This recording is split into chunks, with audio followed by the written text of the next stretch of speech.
bonsoir à tous. Merci beaucoup d'être encore nombreux ce soir. Donc, on est ravis de vous accueillir à nouveau. On était ravis de vous accueillir pour ceux qui ont eu l'opportunité de participer la semaine dernière au CyberDay, donc la quatrième édition qui s'est tenue en format hybride, donc à la fois en présentiel mais aussi à distance, dans les locaux de l'école de guerre économique où on était plus de 1200 participants, donc distanciel et présentiel confondus. Et donc, on est très honoré de recevoir ce soir Kevin Limonier. Donc, je pense que beaucoup d'entre vous le connaissent. Kevin, qui est donc maître de conférence en géographie pour l'IFG, si je ne dis pas de bêtises, Oui, c'est ça, oui. et donc directeur adjoint du centre Géode, qui a notamment fait, beaucoup d'entre vous, des retours que j'en ai eus, ont connu Géode comme ça, certains les connaissaient d'avant, mais via les publications qu'ils ont fait sur Hérodote, je vous mettrai le lien tout à l'heure dans le chat, donc qui a été sorti sous forme de livre physique, ce qu'on disait en préambule, qui change un peu des différents e-books et toutes les e-choses que l'on peut avoir, qui est absolument passionnant, avec plusieurs articles et recherches qui ont été menées qui sont vraiment passionnantes sur un sujet qui l'est tout autant, donc sur la cartographie du cyberespace, avec une belle question: peut-on cartographier le cyberespace? euh, Petite parenthèse, donc toutes vos questions, comme d'habitude, vous pouvez les poser dans le chat, n'hésitez pas. Elles seront posées par Aurélien, qui est avec nous, donc qui est membre du club cyber cette année à l'EGE, qui les posera donc à Kevin en fin d'intervention. Et j'arrête de vous embêter, je vous souhaite une excellente conférence. Kevin, à vous la parole. Eh bien, merci. Déjà, bonsoir à toutes et tous. Merci de vous connecter à cette heure-là et d'être, je vois, 108 participants, ce qui est déjà considérable. Alors, je vais partager directement mon PowerPoint. Tac. Donc, normalement, là, vous le voyez. Si, La définition est... ouais, une seconde. Hein, Ah ouais, pas de problème. Là, ça devrait être mieux. Génial. Voilà. Bon. Non, là, on le voit sur l'écran de présentation, pas sur le... Vous avez deux écrans? Ah ouais. On voit Alors, l'écran il faut de... que je me remette sur le grand écran. Tac. Et là, ça devrait être bon. Ah ben non, ça fait tout pareil. Non, non, sinon, vous pouvez le faire en mode... Là, ouais, en mode... Enfin, vous pouvez lancer la présentation et le passer. C'est les trois petits points en dessous là, et c'est... Ah ouais. Ah ouais, non. non, c'est Ah l'autre... si, c'est bon? Non? Non, si on Bon, fait... c'est la première fois que ça Non, me fait ça. Tiens. c'est pas grave, c'est le mode présentateur. Si vous le refaites, ouais. Non, Non, toujours pas? non, mais Non, c'est ah parce que... si, parce que vous avez dû partager le mauvais écran, c'est pour ça. Non. Non, Alors, je vais le refaire. Je vais le refaire. ça marche, pas de problème. Tac. Et je vais en profiter pour envoyer le numéro d'Hérodote dans le chat. Là, ça devrait être bon. Là, c'est génial, Ouais. parfait. Ok, super. Donc, effectivement, alors, la question que j'ai choisie pour illustrer le thème de cette conférence, c'est une question qui est bien évidemment rhétorique, parce qu'en tant que géographe spécialiste qui travaille sur le cyberespace, si je répondais peut-on cartographier le cyberespace par non, je me disqualifierais moi-même directement. Donc, la question n'est bien évidemment pas non, la question étant de savoir dans quelle mesure aujourd'hui nous sommes capables ou pas de cartographier le cyberespace, qui constitue un véritable défi, on va dire, autant du point de vue technique que du point de vue méthodologique ou même du point de vue épistémologique, parce que en gros, ça nous fait quand même aujourd'hui réfléchir beaucoup à ce à quoi sert la géographie au XXIe siècle, à quoi sert la cartographie dans une ère justement de l'immatérialité, et comment peut-on cartographier cette immatérialité. Est-ce que le cyberespace est uniquement immatériel si on sort des câbles et de toutes ces composantes physiques? Dans quelle mesure peut-on cartographier tout ça? Ce sont bien évidemment les questions qui nous animent donc au centre de Géode dont j'ai commencé à parler. Et effectivement, je voudrais juste revenir une petite seconde sur le numéro d'Hérodote que nous avons fait fin de printemps dernier, début d'été dernier, donc géopolitique de la datasphère.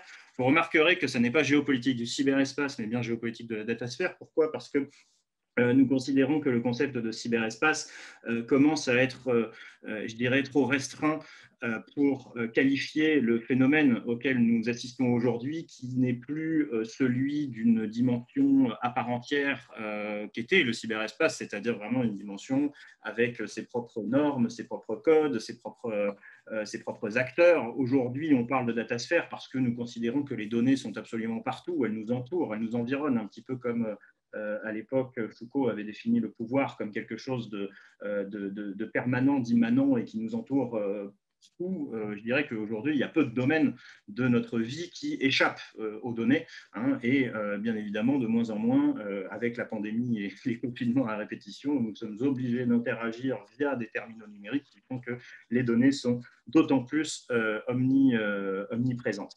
Alors, à Géode, qu'est-ce qu'on fait la question, je voudrais y revenir un petit peu parce qu'elle est intéressante pour illustrer la suite de mon propos. Géode, c'est un centre de recherche donc, qui est adossé à l'Institut français de géopolitique, qui est l'institut, on va dire, où sont nées les études géopolitiques en France dans leur acception moderne. Hein. C'est un institut qui a été monté par Béatrice Gibelin et Yves Lacoste, que certains d'entre vous connaissent sans doute, hein, qui est le père de la fameuse formule « La géographie, ça sert d'abord à faire la guerre ».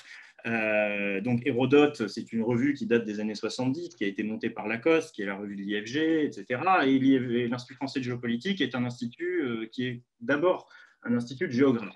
C'est-à-dire qu'on est d'abord, alors ça ne veut pas dire qu'il n'y a que des géographes, hein, maintenant on travaille avec beaucoup d'autres disciplines, que ce soit des juristes, même des informaticiens, même des mathématiciens, etc. Et on verra pourquoi on a besoin du savoir, par exemple mathématique, pour essayer de cartographier la datasphère, de cartographier le cyberespace et de comprendre comment est-ce qu'on peut délimiter, comment est-ce qu'on peut représenter les dynamiques de pouvoir, est-ce qu'on peut représenter les dynamiques de pouvoir dans l'espace numérique. Ce sont des questions qu'on se pose aujourd'hui.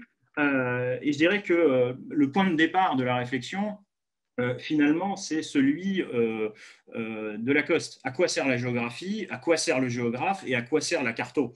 Alors, je ne dirais pas de tout temps, mais enfin bon, ça fait très longtemps que la cartographie occupe une place quand même extrêmement importante dans l'exercice du pouvoir. La cartographie, c'est un objet, je dirais, politique essentiel à l'exercice du pouvoir, au moins depuis la Renaissance et même bien avant. Et je dirais que depuis le XVIIe siècle, depuis le XVIe siècle, nous autres géographes, notre job finalement, c'est d'arriver à représenter la complexité du monde, c'est d'arriver à représenter ça sous des formes cohérentes qui puissent être ensuite utilisées, mobilisées par les gouvernants, les armées, les citoyens, pour que ceux-ci soit établissent des dynamiques de contrôle du territoire, soit contestent des dynamiques de contrôle du territoire. Bref, c'est l'interaction entre l'espace, le politique, et finalement, la cartographie est un outil absolument central et majeur à l'exercice de toute forme de pouvoir. Et la question qu'on se pose, qui est très simple, c'est comment est-ce que nous, géographes, comment est-ce que nous, cartographes, on peut continuer au XXIe siècle à l'ère du cyberespace, à l'ère du numérique, finalement à faire notre job. L'idée n'est pas ici, je dirais, de justifier notre salaire, mais bien de faire avancer le savoir géographique pour que celui-ci puisse rendre compte de la complexité de cette datasphère et de la complexité de ce cyberespace qui enrobe aujourd'hui l'espace terrestre et sans lequel on ne comprend plus les dynamiques de pouvoir, on ne comprend plus les rivalités géopolitiques. Il y a aujourd'hui peu de conflits qui échappent à la numérisation, il y a peu de conflits qui échappent à la digitalisation, et il y a peu de conflits qui ne laisseraient pas leur empreinte quelque part sur le réseau. Et comme vous le savez, Internet n'oublie rien. Et c'est pour ça que l'on voit fleurir aujourd'hui des initiatives extrêmement intéressantes. Alors, dans le monde anglo-saxon depuis longtemps, en France, ça commence à prendre. Notamment tout ce qu'on appelle l'investigation en source ouverte, hein, OSINT, ou renseignement en source ouverte, d'origine source ouverte en langue française, qui permettent de documenter les conflits à partir des données qui sont produites, alors pas directement par ces conflits-là, mais par les capteurs qui sont dans les conflits. Et ces capteurs peuvent être de toute nature. Ça peut être un téléphone portable, une vidéo qui est prise, hein, vous le savez, ça peut être un reroutage de données, ça peut être un frigo connecté, ça peut être bien plein de choses. Et donc, la question étant de savoir comment est-ce qu'on continue à faire de la cartographie, comment est-ce qu'on continue à faire de la géographie et donc de la géopolitique, puisque c'est bien la cartographie politique qui nous intéresse ici, à l'ère du cyberespace. Alors, avant de répondre à cette question, ou en tout cas avant de donner des éléments de réponse, puisqu'on est loin d'avoir exploré tout le cyberespace et toute la datasphère, qui d'ailleurs évolue en permanence, au contraire de l'espace terrestre qui est quand même figé, en tout cas figé dans nos temps historiques. Il faut revenir un petit peu sur ce qu'on entend par cartographie, parce que c'est un terme qui aujourd'hui est utilisé dans de très nombreux domaines. Le terme de cartographie a échappé à la géographie il y a déjà très très longtemps, et c'est tant mieux, hein, d'une certaine manière. Il faut revenir à cette définition très classique qui consiste à comment dire, définir la cartographie comme, je dirais tout simplement, une démarche consistant à représenter un phénomène en le spatialisant, c'est-à-dire en le représentant sur un planisphère. Et ce phénomène peut être un phénomène géographique, mais ça peut être un phénomène autre. Hein. Vous parliez tout à l'heure de cartographie des métiers.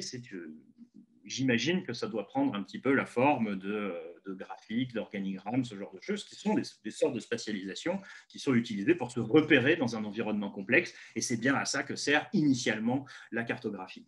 En géographie, la cartographie, c'est, je dirais, un outil qui mobilise et qui nécessite deux types de savoirs. C'est d'abord un savoir technique, puisque faire une carte depuis toujours, ça consiste à essayer de représenter sur une surface plane une sphère.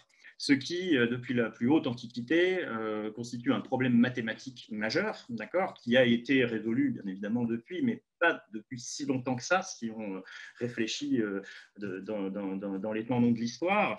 Donc, une combinaison de savoir technique, de connaissances techniques et, je dirais, de connaissances du monde, c'est-à-dire de savoir sur les populations, leurs habitudes, leurs pratiques, leur façon de vivre, leur façon de voir le monde, de s'organiser, de combattre, de faire la cuisine, ce que vous voulez. Ça, c'est quelque chose qui était très cher à un grand historien et un grand géographe grec qui s'appelait Hérodote, justement, et c'est pour ça que la revue Hérodote porte ce nom, c'est justement en hommage à cet infatigable voyageur qui a été le premier à décrypter, si j'ose dire, le système politique perse sous une forme extrêmement moderne, hein, puisqu'il identifiait des acteurs, il identifiait des dynamiques de pouvoir en essayant de comprendre voilà, qui dominait quoi, etc. etc. Et c'est à peu près le premier exercice de ce genre que l'on retrouve, en tout cas dans les traces écrites qui nous sont parvenues jusqu'à aujourd'hui. Et là, je vous ai mis donc deux cartes très anciennes, pour faire le lien ensuite avec des choses beaucoup plus modernes et beaucoup plus contemporaines sur le numérique.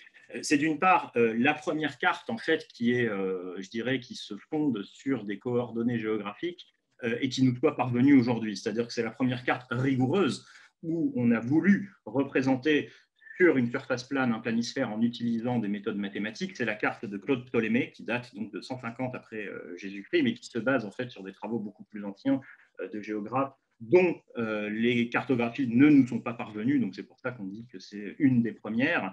Et ce qui est intéressant dans cette carte-là, c'est qu'elle est, je dirais, un mélange de rigueur mathématique et de fantaisie, puisque Ptolémée, qui faisait avec le savoir et les connaissances de son époque, estimait qu'il y avait au sud, quelque part, très très loin, un continent austral qui devait ressembler de près ou de loin au continent eurasiatique, puisque selon lui, s'il n'y avait pas eu de masse continentale de l'autre côté du globe, ça voudrait dire que la Terre aurait pu basculer. Et pendant des siècles, pendant très longtemps, les géographes européens, notamment, les géographes arabes étaient beaucoup plus évolués que ça, mais pendant très longtemps, les géographes européens ont pensé qu'il y avait un territoire austral tout à fait considérable qui était relié directement à l'Afrique. Donc pas de cap de Bonne-Espérance, pas de liaison possible directe maritime entre l'océan Atlantique et l'océan Indien, et c'est quelque chose qui a eu beaucoup d'impact dans l'imaginaire médiéval jusqu'à ce que les Portugais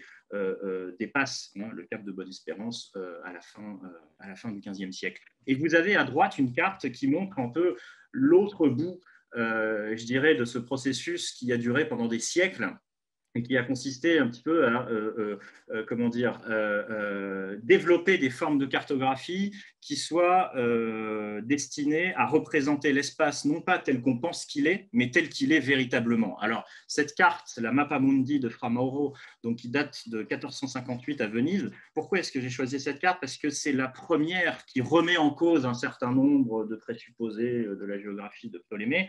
C'est la première sur laquelle on voit apparaître le cap de Bonne-Espérance. Vous le voyez tout en haut, puisque cette carte est orientée au sud, comme beaucoup de cartes de l'époque médiévale. D'ailleurs, de manière très intéressante, la carte paraît avant que les Portugais ne dépassent le cap de Bonne-Espérance, si bien qu'aujourd'hui, on ne sait toujours pas comment les Vénitiens et comment ce moine vénitien a eu connaissance de l'existence d'un cap. Est-ce que c'était juste une prémonition? Est-ce qu'il a eu des informations venant de Chine, puisqu'on pense que les Chinois avaient doublé le cap de Bonne-Espérance avant cette époque-là? Bref, tout ça pour dire que la cartographie devient, à partir de cette époque-là, non plus simplement un exercice de représentation du monde, mais va devenir aussi, enfin, de représentation mathématique du monde, mais va devenir aussi un exercice de représentation des savoirs. Parce que si vous regardez bien la carte, alors là, c'est très petit, mais en fait, il faut imaginer que c'est une carte qui fait 3 mètres sur 3. Elle est absolument magnifique. Et en fait, sur la carte, vous avez plein de bulles où le cartographe a écrit plein d'informations sur les peuples, sur comment ils vivent. Ici, on trouve tel peuplade, ici, on fait tel objet, etc., etc. Et c'est absolument fascinant parce que c'est la première carte, en gros, qui va condenser autant d'informations, autant de données, en fait, sur un même planisphère et qui va essayer d'avoir vraiment une ambition englobante, une ambition globale et surtout, je finirai là-dessus sur cette période antique, ancienne. C'est une carte qui a été faite aussi pour glorifier Venise et le fait que Venise était le centre du monde, puisque grâce à toutes les informations qui convergeaient vers Venise, on a pu faire cette carte, puisque le moine en question n'a jamais quitté son monastère. Hein, bien évidemment, il n'a pas parcouru le monde. Cette carte de Fra Mauro, elle est très intéressante parce que c'est la première carte où on sent vraiment une géographie qui ne serait plus juste simplement une géographie aidant, par exemple, les navigateurs ou les voyageurs à se repérer, mais qui serait une géographie aidante à formaliser un savoir politique, un savoir stratégique, aidant finalement à mieux comprendre les rapports de force et à mieux comprendre les stratégies de domination à partir de l'analyse de l'espace et à partir de l'analyse des territoires. Vous avez ici donc la définition que Lacoste donnait de la géographie, hein, c'est une forme de savoir politique et stratégique centrale à l'exercice, centrale à la stratégie militaire et à l'exercice du pouvoir politique. Et je vous ai mis un exemple très très connu de carte où en gros les cartographes qui ont fait cette carte il y a déjà assez longtemps font correspondre en fait les frontières entre Israël et les territoires palestiniens avec les nappes phréatiques et notamment avec les stratégies de contrôle des points d'eau, ce qui en fait permet d'éclairer un petit peu le pourquoi du tracé des frontières. Et même s'il y a bien d'autres éléments qui peuvent expliquer le tracé des frontières en Cisjordanie ou dans la bande de Gaza, l'idée d'arriver à croiser ça avec une information sur les couches aquifères et sur les bassins versants, etc., permet, en fait, si vous voulez, de montrer que la géographie, c'est aussi une histoire d'inférence, c'est aussi une histoire de croisement de plusieurs types de données pour arriver à comprendre pourquoi est-ce qu'on a un tel phénomène sur un espace, pourquoi est-ce qu'on a cette stratégie de contrôle, cette stratégie de domination, ce que vous voulez, et ça permet finalement d'éclairer le conflit. Donc ça, c'est la cartographie géopolitique classique. Hein, je pourrais vous en parler pendant longtemps, mais ça n'est pas l'objectif aujourd'hui. Donc voilà une brève définition de ce que c'est que la cartographie, de ce que c'est que la cartographie géopolitique. Maintenant, passons au cyberespace, puisque là aussi, il y a une vraie question sur qu'est-ce que c'est que ce cyberespace. Hein, pendant très longtemps, on n'a pas su vraiment cerner ce que ça pouvait être, ce que ça ne pouvait ne pas être. Il y a plein de définitions qui existent du cyberespace. Hein, ça va des définitions très romanesques, hein, comme la fameuse définition de William Gibson, qui serait un des premiers à avoir utilisé le concept et l'idée de cyberespace dans un roman de cyberpunk des années 80, avec une définition assez intéressante et qui reste assez juste aujourd'hui, 30 ans, 40 ans après. Nous, la définition que l'on va retenir, qui n'est pas la seule, hein, je tiens à le dire, il faut être très modeste sur ces choses-là. Ce n'est pas la seule définition qui existe, c'est en tout cas celle que nous avons adoptée pour des raisons méthodologiques et pour essayer de structurer notre démarche et nos méthodes. Mais nous divisons le cyberespace en un ensemble de couches. Ça, j'imagine que beaucoup d'entre vous le savent. C'est la définition qui s'est beaucoup répandue.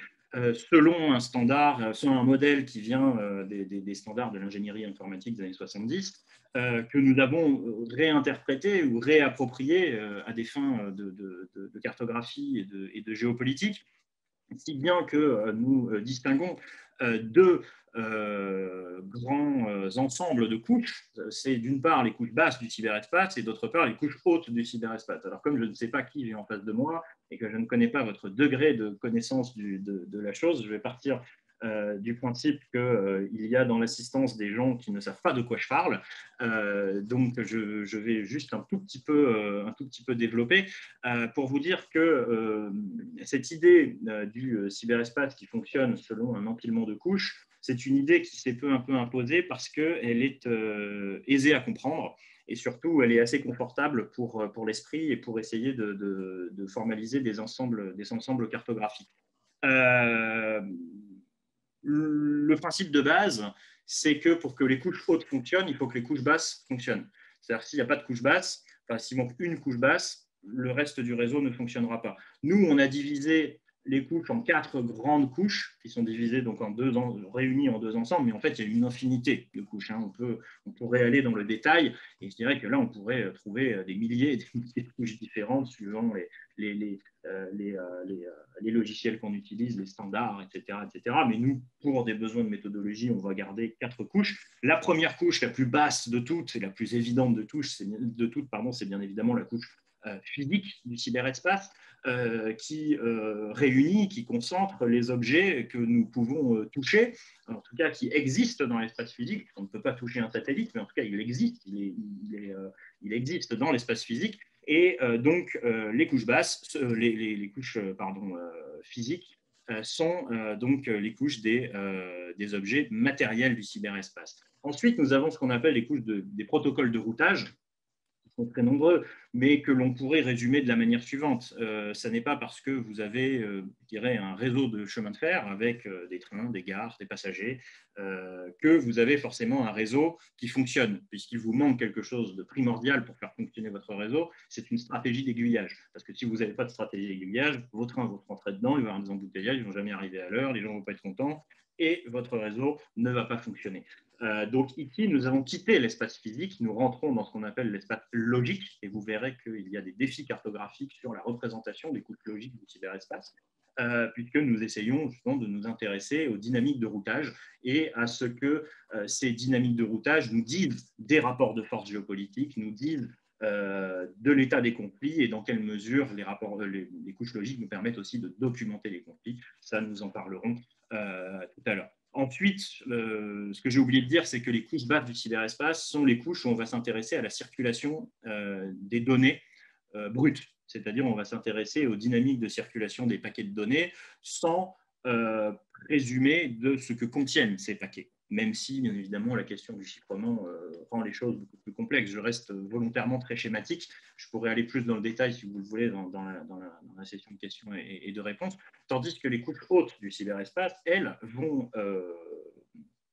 être les couches où va circuler ce que moi j'appellerais la donnée signifiante ou la donnée mise en sens, c'est-à-dire la donnée qui se transforme en information et qui devient un message qui peut être donc transmis entre utilisateurs, ce qui implique en gros un certain nombre de standardisations, non plus au niveau des protocoles, mais au niveau par exemple des logiciels, pour que nous puissions échanger une image, pour que vous puissiez voir cette image. Il faut que l'un comme l'autre, nous soyons capables de lire le même format, JPEG ou je ne sais pas quoi, ce qui n'a pas toujours été le cas dans l'histoire de l'informatique. Et puis, nous avons la couche la plus haute, qui est ce que nous appelons la couche cognitive ou couche informationnelle, qui est celle où nous allons nous intéresser non plus à la circulation des données, mais à la circulation des informations, et je dirais même à la circulation des contenus, puisque là, ce qui va nous intéresser sur la couche cognitive, c'est comment va se répandre une information, une rumeur, un narratif. Bon, c'est un domaine qui est devenu très à la mode, sur lequel il y a beaucoup de gens qui font beaucoup de choses très intéressantes, notamment en termes d'ailleurs de cartographie. Donc, je serai un peu moins complet sur ce volet-là, mais je pourrais tout à fait développer après si vous le souhaitez. Voilà. Alors, ceci étant dit, chacune de ces couches, ou chacun de ces grands ensembles de couches, appelle des dynamiques cartographiques qui sont différentes. C'est-à-dire qu'on ne veut pas cartographier la couche physique comme on va cartographier la couche des protocoles de routage. Et surtout, on ne va pas pouvoir faire la même chose avec les cartes et on ne va pas pouvoir en tirer les mêmes analyses stratégiques. On ne va pas pouvoir en tirer le même savoir stratégique, hein, pour rappeler ce que je disais comment Lacoste définissait la géographie, hein, comme un ensemble de savoirs stratégiques qui sont mis ensemble. Nous, quand, par exemple, vous allez voir, je vais vous montrer une carte qui est issue d'un rapport que je viens de terminer pour le Quai d'Orsay. Quand le Quai d'Orsay me demande un rapport avec des cartographies, ce genre de choses, dans l'espèce sur l'Indo-Pacifique, moi, en tant que cartographe et, je dirais, spécialiste en géopolitique, ce qui m'intéresse, ça va être d'utiliser les stratégies de visualisation les plus pertinentes pour pouvoir faire passer un message, bien évidemment, mais surtout pour permettre à l'autorité en question de se représenter la complexité d'une situation donnée d'un seul coup d'œil.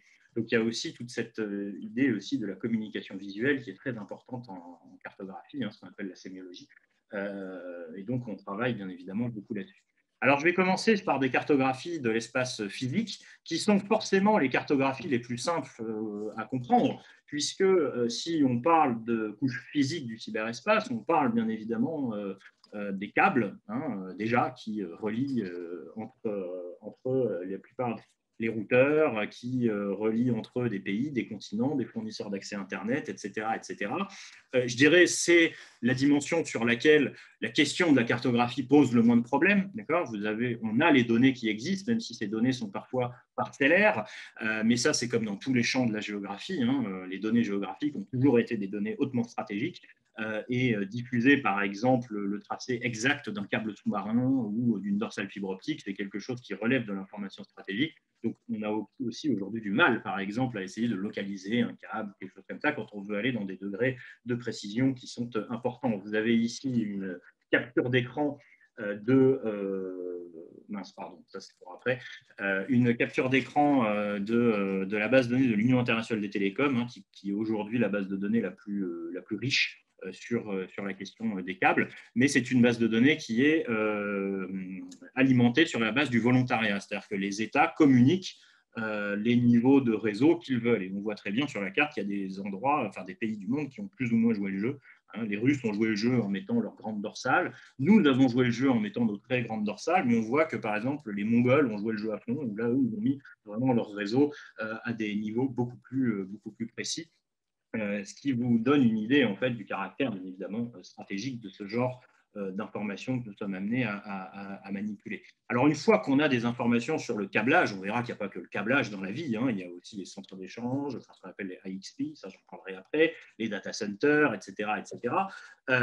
Une fois qu'on a la carte du câblage, on peut arriver finalement à avoir de toutes premières informations et de toutes premières à dessiner de toute première dynamique géopolitique. En l'espèce, c'est ici une carte qui résume justement le rapport dont je parlais, qu'on vient de remettre au Quai d'Orsay, sur donc la connectivité alors dans l'Indo-Pacifique, mais surtout dans le Pacifique, où l'idée était déjà d'avoir une première visualisation assez simple, somme toute, des dynamiques de dépendance qui existe au niveau de la connectivité dans cette région du monde, qui est une région qui est caractérisée, je le rappelle, donc par son caractère archipélagique, hein, il n'y a que des îles, voilà, des îles qui sont pour la plupart peu peuplées, éloignées les unes des autres, pauvres, ce qui veut dire que pour tirer un câble pour connecter 50 000 personnes dans les îles, je ne sais pas moi, Tuvalu, ça coûte cher et il faut des investissements qui ne sont pas forcément à la portée de ces États-là, si bien qu'aujourd'hui, nous voyons par exemple la Chine saisir cette opportunité que représente le câblage du Pacifique eh bien pour, je dirais, avancer dans sa stratégie d'influence dans l'océan Indien, puisque aujourd'hui, je dirais, le réseau océanien reste sous domination américaine avec deux grands hubs. Je mets de côté les grandes autoroutes qui, en gros, passent par le Pacifique mais ne s'y arrêtent pas et qui relient directement la côte américaine, la côte ouest américaine avec le Japon et avec l'Asie. Mais sinon, vous avez plusieurs bretelles à cette autoroute-là. C'est d'abord les îles d'Hawaï qui se sont imposées d'elles-mêmes comme une sorte de hub.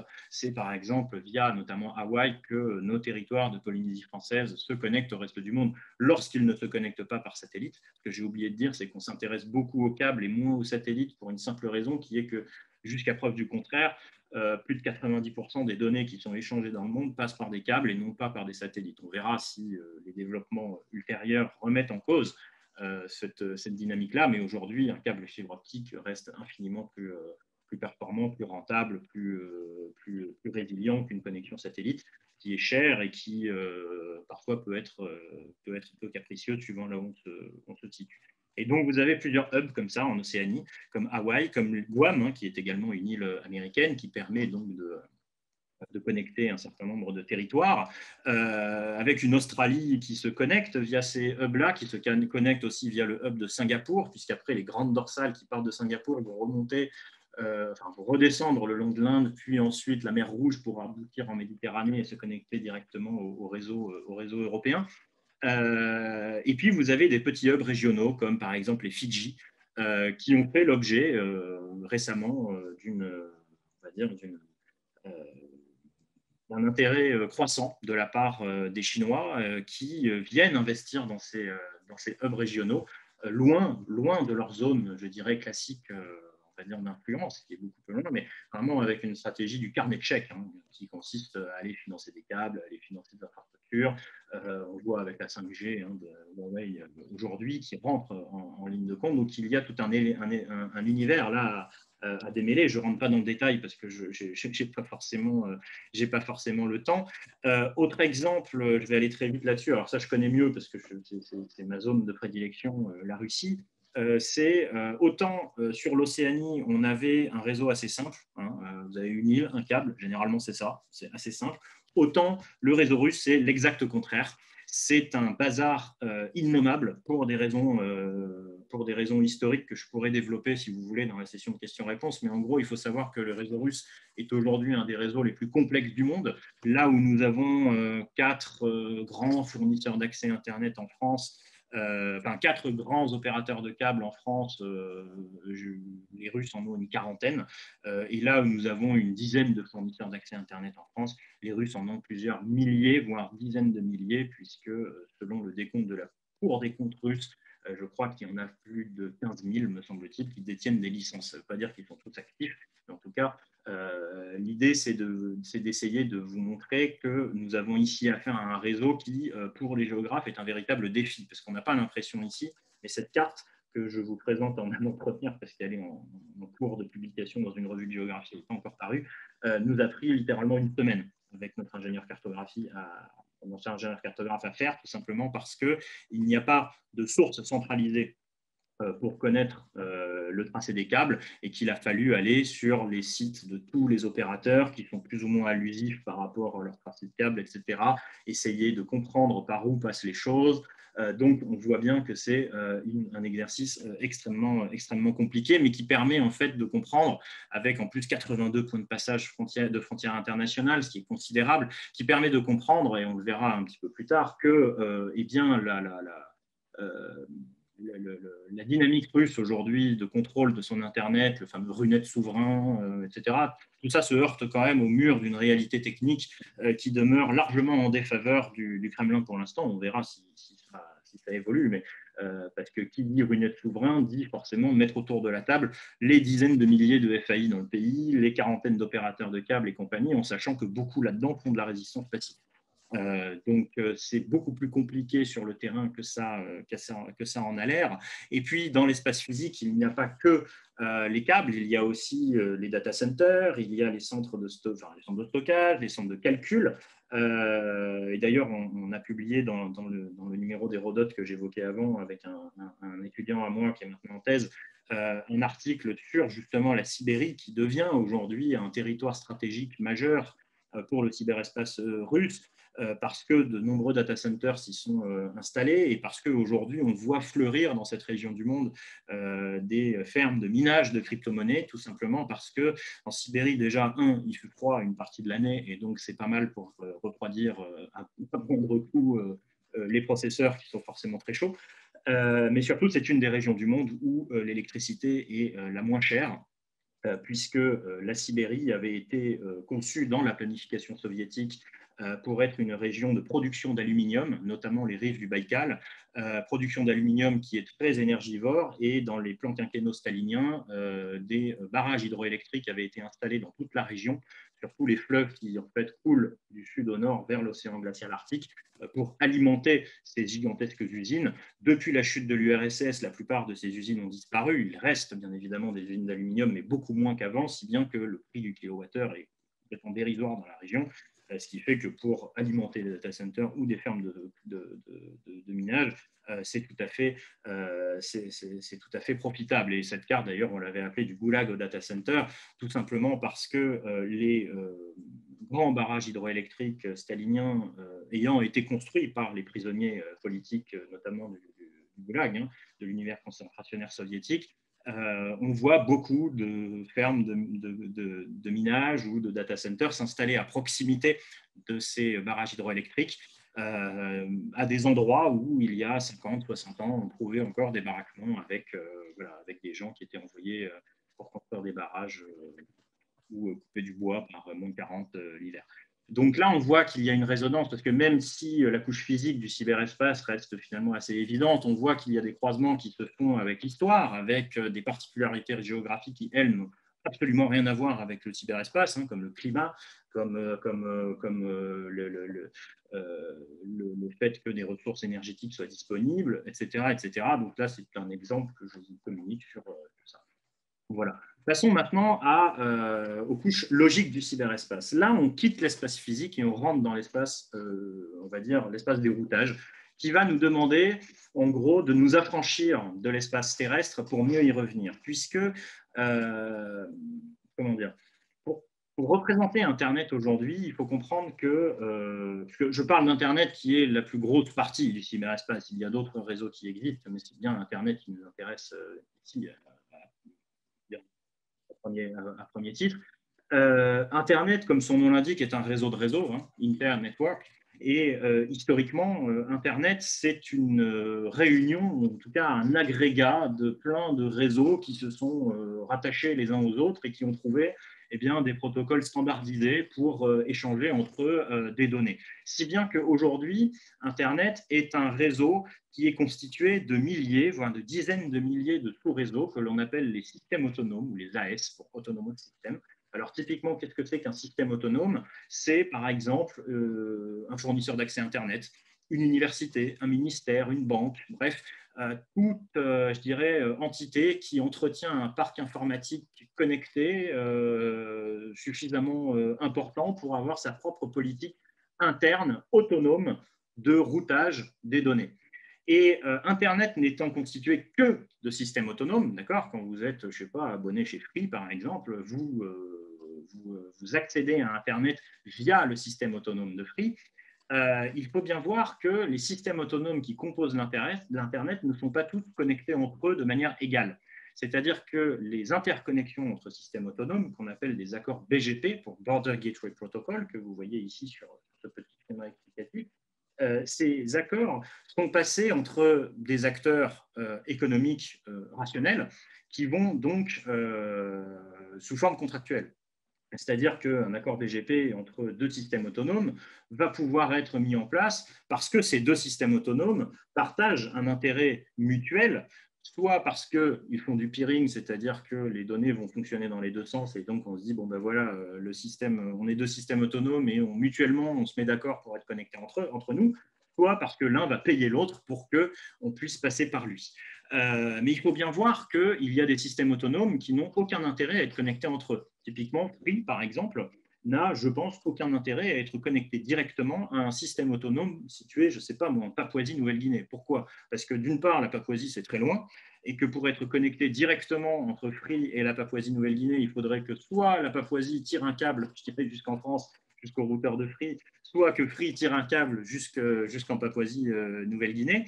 Parce qu'il y a très peu de trafic, parce que ça coûterait très cher et que ça ne serait pas du tout économiquement rentable, pour des raisons économiques, mais également pour des raisons d'éloignement géographique. Si bien que ça ne veut pas dire que vous ne pouvez pas envoyer des données depuis Paris vers Port Moresby, par exemple, en Papouasie. Ça veut dire que votre paquet de données pour faire Paris-Port Moresby va passer par plusieurs systèmes autonomes intermédiaires, qui, eux, vont être, par exemple, des systèmes autonomes qui vont être spécialisés dans le transit, par exemple, intercontinental des données.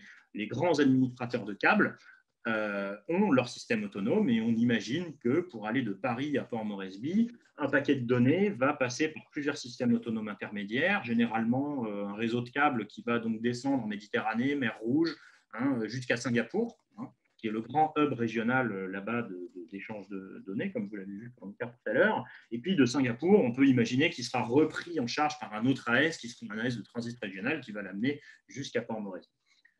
Pourquoi est-ce que je raconte ça? Je raconte ça parce que cette dynamique-là, c'est grâce à cette dynamique-là que l'on peut échanger des données, c'est grâce à cette dynamique-là que nous sommes en train que je suis en train de vous parler aujourd'hui, et sans doute que ma parole passe par différents systèmes autonomes intermédiaires pour vous atteindre, et que vous comprenez bien que là, il y a un véritable défi pour cartographier cela. Alors voilà à quoi ressemble déjà une cartographie très très basique de l'Internet mondial au niveau des accords BGP. Vous avez ici une photographie qui a été prise grâce au système cartographique développé par Geode, qui en gros va récolter un certain nombre de données sur les routages au niveau mondial, qui nous permet en fait d'avoir une idée de la forme que le monde prend sur les couches logiques. Alors, on a utilisé ici quelque chose qui est très répandu aujourd'hui, qui est en gros la représentation par graphe, d'accord, où vous avez des nœuds qui sont reliés par des arêtes, par des liens. Les nœuds ici sont des systèmes autonomes, les arêtes sont des accords BGP. Et on voit bien qu'il y a une cohérence géopolitique, en tout cas à tout ça, puisque les systèmes autonomes qui partagent des nationalités communes ont tendance à se regrouper pour plein de raisons, mais ça montre déjà que la forme de l'Internet, elle a déjà un sens politiquement. Les Polonais sont avec les Polonais, les Ukrainiens avec les Ukrainiens, les Russes avec les Russes. D'ailleurs, les Russes ne sont pas loin des Ukrainiens. Et vous pouvez voir d'ailleurs sur cette carte ici, je ne sais pas si vous voyez pardon, ma souris, mais vous voyez ici cette espèce d'excroissance. En fait, c'est une carte qui date déjà d'il y a quelques années. C'est ici le réseau de la presqu'île de Crimée, qui faisait partie des systèmes autonomes ukrainiens et qui va se retrouver progressivement happé par l'orbite russe au fur et à mesure que les Russes vont reconfigurer les routages dans la péninsule pour éviter le territoire ukrainien pour des raisons de sécurité, pour des raisons politiques, pour tout ce que vous voulez. Et on a pu d'ailleurs publier ça il n'y a pas longtemps. Vous pouvez retrouver l'article, on a publié ça dans la revue de SciCon, qui est la conférence du centre d'excellence de l'OTAN pour le cyber. Où on a réussi à prendre des photos en fait à des temps très précis de l'évolution du réseau ukrainien et russe, et on voit la Crimée en fait se faire avaler progressivement par la Russie, suivie ensuite par le Donbass, région en guerre, soutenue par les Russes, où on voit également, on la voit se faire grignoter.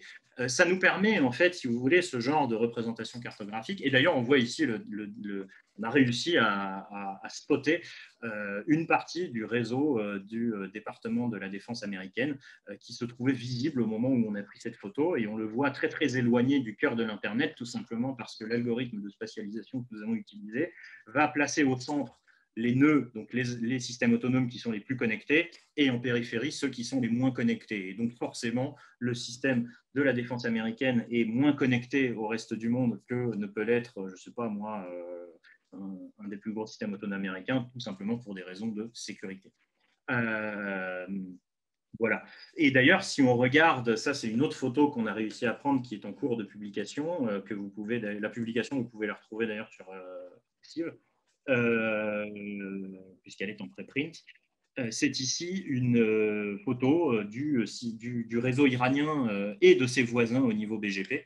Et on se rend compte d'ailleurs de manière très intéressante que le réseau iranien, vous le voyez ici, sont tous les points verts, est relié au reste du monde. Donc les points bleus, rouges et jaunes, je crois que les jaunes, c'est des Italiens, les bleus, ça doit être des Américains, enfin je ne sais plus, enfin bon bref, des Occidentaux, quoi. Et on voit que les systèmes autonomes iraniens sont très bien connectés entre eux, mais qu'il n'y a que quelques portes de sortie, puisque il y a un, deux, trois systèmes autonomes iraniens qui relient l'Internet iranien au reste du monde. Et c'est d'ailleurs par ces systèmes autonomes-là que les Iraniens ont pu bloquer une partie de leur réseau il y a maintenant un an ou deux. C'était de grandes manifestations dans le pays qui ont induit une coupure d'Internet. Voilà. Donc en fait, si vous voulez, la cartographie des couches logiques nous permet d'éclairer des rapports de force, nous permet d'éclairer des conflits sous un angle différent. Alors après, il ne faut pas présumer de l'intentionnalité des choses, hein. Il y a des choses qui ne sont pas forcément intentionnelles, mais là, je n'ai pas le temps de vous le montrer. Mais sur la question du Donbass, par exemple, c'est assez clair. On voit qu'il existe de la part de la Russie une stratégie qui consiste à rerouter une partie des données vers son territoire pour que ces données ne passent pas, ne transitent pas sur le territoire ukrainien, où ces données pourraient être, je ne sais pas, interceptées, pourrait être détourné ou ce genre de choses. Voilà. Je passe maintenant, alors je ne sais plus ce que j'ai mis, attendez, parce que je ne vois pas la suite de mon PowerPoint. Alors, bon, ça c'est pour les couches basses du cyberespace. Je vois que ça fait déjà 42 minutes que je parle, donc je vais aller extrêmement vite sur la fin qui en fait parle des couches hautes du cyberespace, pour vous dire que là, nous, on s'intéresse également à des dynamiques de cartographie de manière un petit peu différente, même si vous voyez ici que ça prend, attendez, la forme d'un graphe. Voilà, ça c'est une cartographie que j'ai pu faire au bénéfice de l'IRSEM, hein, l'Institut de recherche stratégique de l'école militaire, il y a maintenant quelques années, 2018 je crois, ou 2017, qui en gros était une première cartographie des relais de la parole russe en langue française sur le continent africain, qui est un sujet qui est devenu très important depuis, on le sait, puisque les Russes ont pris pied en Afrique de différentes manières. À cette époque-là, le phénomène était encore assez marginal, et ce qui nous avait intéressé, donc on pourrait réactualiser cette carte, je n'ai pas le temps, mais à l'époque, ce qui nous avait intéressé, c'était de voir qui,